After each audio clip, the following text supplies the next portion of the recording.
Hi, thanks for being in a new video. If you're thinking about buying the Galaxy A25 55G, I have something to tell you. So don't buy the Galaxy A25 55G without watching this video.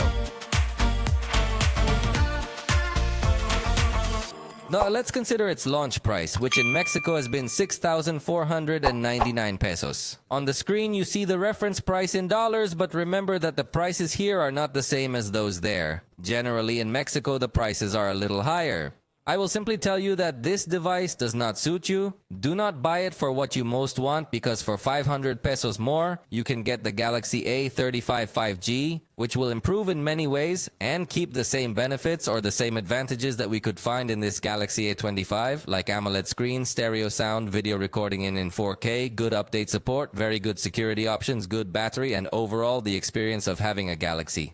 So the biggest problem with the Galaxy A25 is that there is the Galaxy A35, which is much better for very little price difference. So remember, don't buy the Galaxy A25. Better buy the Galaxy A35, and see you in the next video.